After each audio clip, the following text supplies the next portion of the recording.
guys, this is Comic Uno, and today I'm doing a review for The United States of Murder, Inc. Issue 1, and this is a new Brian Michael Bendis creator-owned title. Before I start talking about this issue, of course I want to give you guys a little update. Of course I have Comic Uno episode 48, and that's the show where I review all the comics I read this week in one show. And here are those exclusive comics. We have Robin Hood Legends issue 3, Starlight issue 3, Avengers Undercover issue 4, Fantastic Four issue 4, and Batgirl issue 31. So if you want to go check out all those reviews, go to Comic Uno episode 48. But let's talk about Brian Michael Bendis' creator-owned title, The United States of Murder, Inc. This is from Icon Comics, which is kind of like Vertigo from Marvel. But yeah, why did I get this? I wanted to get Brian Michael Bendis' creator-owned title. I liked Takio. I didn't really follow up on it, but I read a couple issues. I enjoyed that. I never read Powers. I know that's going to someday become a TV show. And I'm like, you know what? I really do like Bendis' writing, and I wanted to try some of his creator-owned stuff, and I decided to pick this up. Really cool cover. I didn't really know what this whole series was going to be about. Like, I had a kind of general idea, but I was really going blind into this issue.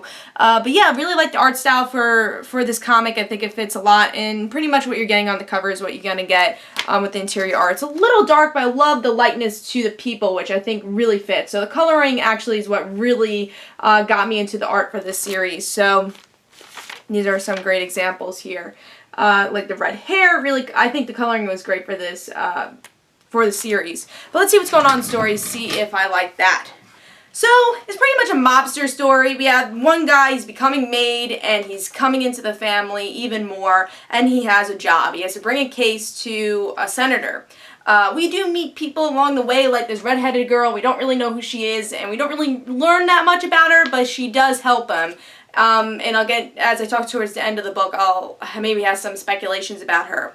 But yeah, throughout the whole issue, she's helping him out, and the box explodes, and our main character is thinking, is it because my family set me up, or is this something else? And the family's like, no, we didn't set you up. This has nothing to do with us. We'll figure it out. And then the mother calls, like, all right, you know, son, I need to talk to you. And the mother is bringing him into the secret room in their house, and the mother tells her that she was an undercover agent for the family, and now he has to be an undercover agent also. And that's the end of the issue. And honestly, I thought this was a really cool issue. I did like it. I thought the story, it did get interesting towards the end. It did drag a little because you're like, oh, like, what's actually going on? Who's this redhead girl? And I think the redhead girl is probably a federal agent that was working with him, and he obviously didn't know she was a federal agent. It just seems like that, especially since she's a female girl, and it doesn't seem like there's many girls in the family. So it seems like she'll be more of a federal agent working with him. But yeah, I mean, it's kind of predictable because even towards the end, like, I didn't really know anything about the series. I'm like, yeah, he's probably gonna double-cross him. Just with the title, The United States of Murder, Inc., I just had a feeling that he was gonna be working in the system, just the way the story was built. But I like that idea. I think it's something different with mobster families. I haven't read that in comic books. I thought it was a different type of story. The art fit really well for the story, which really intrigued me again for this title. I like the cliffhanger. I do want to learn a little bit more about the character himself. Again, as you can see, I'm like, oh, the main character. I honestly don't remember his name. I would like more characterization, which I think Brian Michael Bendis has done a great job in other titles with, so I'm not really scared for that. But yeah, I thought this was a good start for an issue. It got me tempted to buy the next one, which I probably will, to see where it goes. And I could see this not being on my pull list for so long. Like, it didn't really like, oh my god, I gotta get the next issue. It was just like, oh cool, I'll get issue 2. I think it was interesting enough.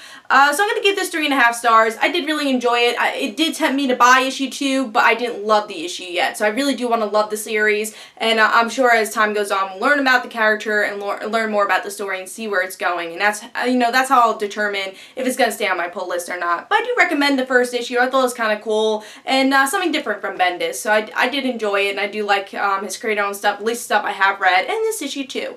So hope you guys enjoyed. This is Comic Uno, and guys, don't forget to follow me on Twitter for Comic Uno and the Rant Situations, and don't forget to like my Facebook page, and I'll see you guys later.